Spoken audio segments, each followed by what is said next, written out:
Hi dear student, this is Vasif, and in this AutoCAD video tutorial I'm gonna show you how to use the dimension command and how to use hatching and how to place text in this drawing. So let's get into it.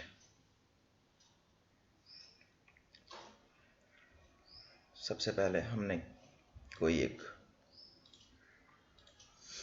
हम एक यहाँ पे एक shape draw कर लेते हैं। हमने कोई रेक्टेंगल लेके ये शेप सपोज यहाँ पे हमने कोई ड्रॉ की, ओके। और हमने एक कमांड होती है फ्लैट कमांड को यूज़ करके देखते हैं। F एंटर कर देना है, राइट क्लिक करके रेडियस सेलेक्ट करना है, रेडियस दे देनी है 50, रेडियस एंटर कर देना है, ऑब्जेक्ट देन ऑब्जेक्ट, और ये फ्लैट हो जाएगा।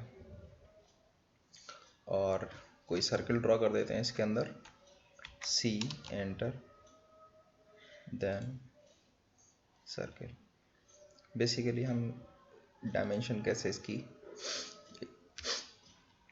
शो करेंगे उसके लिए हमने ये चीज़ें ड्रॉ कर दी हैं। तो देखते हैं, सीधे सिंपली आपको क्या करना है, DIM एंटर करना है और जो भी ऑब्जेक्ट का है, जैसे आप देख सकते हैं कि जब मैं सर्कल पे सेलेक्ट कर रहा हूँ तो ये इसकी डाया को शो कर रहा है। ये देख सकते हैं आप। और इसी तरह से रिपीट, यहाँ पे जब मैं इसको ला रहा हूँ तो ये डायमेंशन इसकी शो होने लगेगी।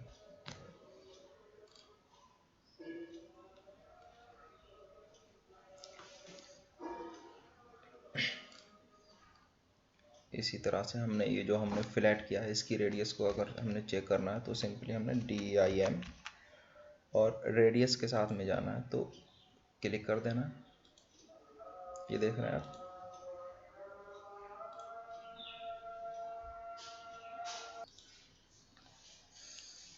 ठीक है। तो इस तरीके से